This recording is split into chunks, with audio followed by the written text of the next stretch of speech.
Good morning students. मेरा नाम रविंद्र कुमार। आज मैं बायोलॉजी क्लासेस में 12th क्लास का first chapter reproduction in angiospermic plants.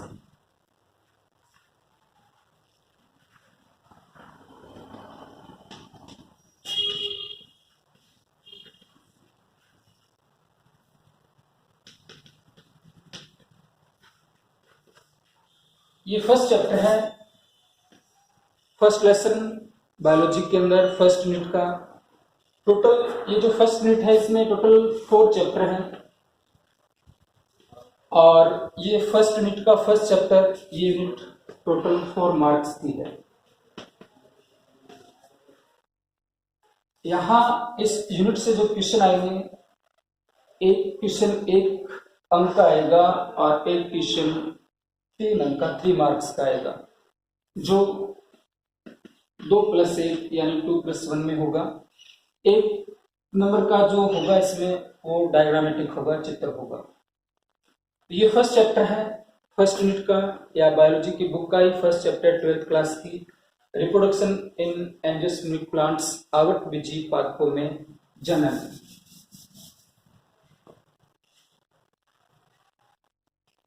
आवृतबीजी जो पादप होते हैं इनमें बीज फल में संरक्षित रहते हैं।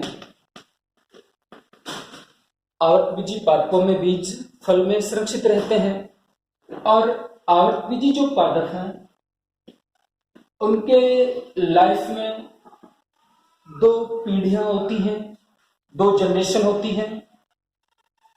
फर्स्ट जो जनरेशन है उसको बीजाणुद्भिद पीढ़ी कहा जाता है। बीजाणुद्भिद पीढ़ी या इसको स्पोरोफाइटिक जनरेशन कहेंगे। सेकंड जो जनरेशन आएगी लाइफ के अंदर वो गेमिटोफाइट होती है।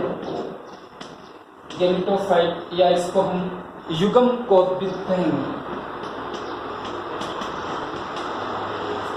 युग्मकोद्भिद पीढ़ी, तो फर्स्ट जो पीढ़ी है वो स्पोरोफाइटिक है, सेकंड जो है वो गेमिटोफाइटिक है। आवृतबीजी पादपों की जीवन की जो मुख्य पीढ़ी होती है वो बीजाणुद्भिद पीढ़ी होती है, प्रधान पीढ़ी होती है, मुख्य पीढ़ी होती है, मेन जनरेशन होती है और द्विबीजीवी होती है। ये यहाँ पे जो प्लांट्स होते हैं वो रूट, स्टेम और लीफ में डिवाइड्स होते हैं। गेमिटोफाइट जो पीढ़ी है, सेकंड जो जनरेशन है, वो अलग कालिक होती है, अलग कालिक होगी, हैप्लॉइड यानी गुणित होगी और डिपेंड होती है ये गेमिटोफाइट पीढ़ी इस बीजाणुद्भिद पीढ़ी पर। आवृतबीजी जो पादप हैं उनमें रिप्रोडक्शन 2 टाइप का होता है। एक तो एसेक्सुअल रिप्रोडक्शन होता है और सेकंड जो है वो सेक्सुअल रिप्रोडक्शन होता है। सबसे पहले हम यहाँ एसेक्सुअल रिप्रोडक्शन के बारे में स्टडी करेंगे। अलैंगिक जनन या एसेक्सुअल रिप्रोडक्शन,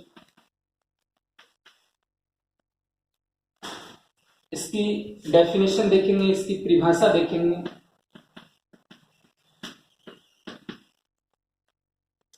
इस प्रकार का जनन जिसमें ना तो अर्धसूत्री विभाजन होता है और ना ही युग्मक संलयन की प्रक्रिया होती है, ऐसे जनन को अर्धसूत्री अलैंगिक जनन कहा जाता है। ऐसी जनन की ऐसी प्रक्रिया जिसमें अर्धसूत्री विभाजन ना हो, मियोसिस, अर्धसूत्री विभाजन या इसको मियोसिस कहेंगे, और सेकंड इसमें युग्मक संलयन, गैमेट फ्यूजन, युग्मक संलयन की प्रक्रिया भी नहीं होती है। तो इस प्रकार के जनन को अलैंगिक जनन कहा जाएगा। और ये जो जनन होता है इसमें जो संतानें उत्पन्न होती हैं या फिर ऑफस्प्रिंग या जो संततियां उत्पन्न होती हैं या फिर ऐसा कहेंगे कि जो नए पादप उत्पन्न होते हैं, ये जो पादप हैं ये लक्षणों में अपने जनक के समान होते हैं। ये लक्षणों के अंदर जनक जो होगा उस आकारिकी रूप से यानी मॉर्फोलॉजिकली और आनुवांशिक रूप से जेनेटिकली। मॉर्फोलॉजिकली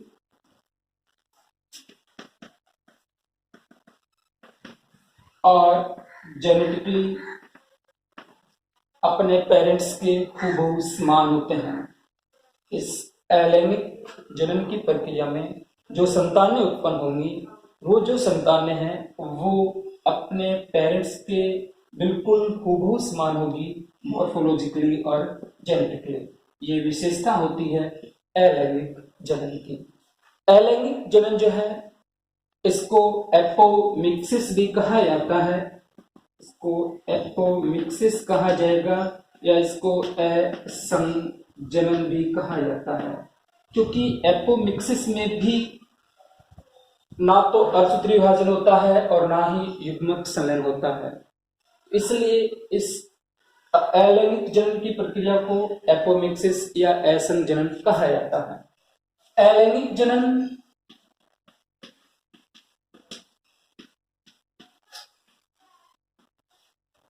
इसके 2 टाइप्स होते हैं, 2 प्रकार होते हैं इसके। एक तो एगेमोस्पर्मी,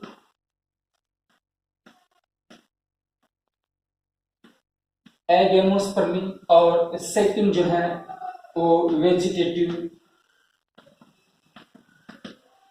प्रोपेगेशन या फिर वेजिटेटिव रिप्रोडक्शन इसको कहा जाता है। कायिक प्रवर्धन,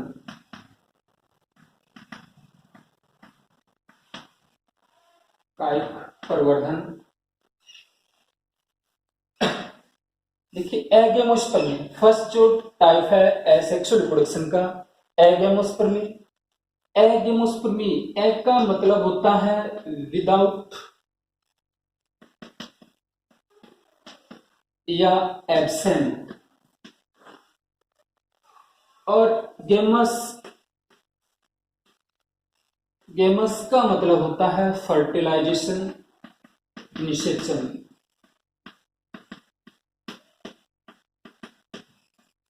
और स्पर्म्स का मतलब होता है, स्पर्म्स का मतलब होगा सीड यानी बीज। यहां एगेमोस्पर्मी में बीज का निर्माण बिना निषेचन की प्रक्रिया के होता है। यदि हम एगेमोस्पर्मी या अनिषेक बीज का इसकी परिभाषा को देखें तो जनन की वह प्रक्रिया जिसमें बीज का निर्माण बिना अर्धसूत्री विभाजन या बिना निषेचन के होता है। निषेचन की प्रक्रिया यहाँ नहीं होगी, या फिर हम ऐसा कहेंगे कि युग्मक संलयन की जो प्रक्रिया है वो यहाँ नहीं होगी।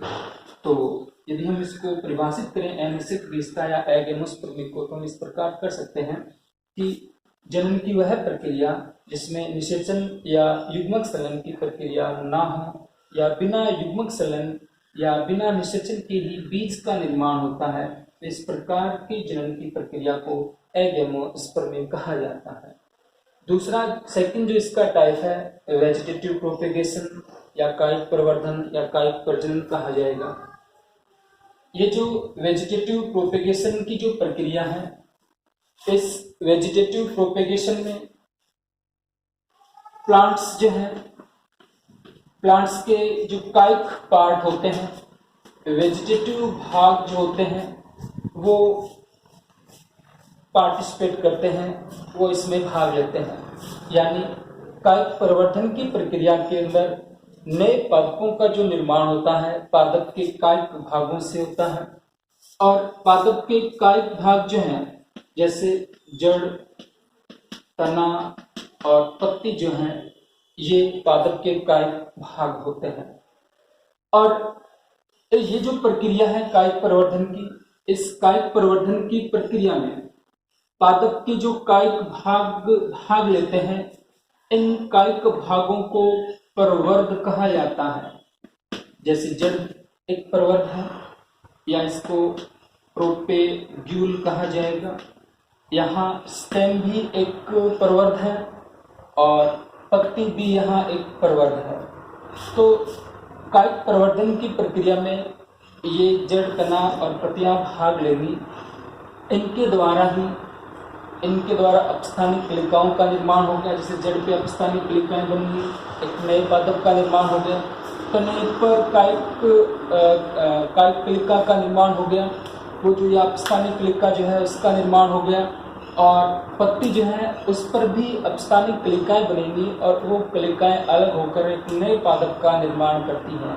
यानी यहाँ रिप्रोडक्शन की प्रक्रिया में या नए पादप का जो निर्माण की जो प्रक्रिया है, उस प्रक्रिया में पादप का कायिक भाग पार्टिसिपेट कर रहा है, ना कि उसका जनिक भाग पार्टिसिपेट कर रहा है। तो कायिक भाग के द्वारा ही जनन की प्रक्रिया होती है या नए पादपों का निर्माण होता है।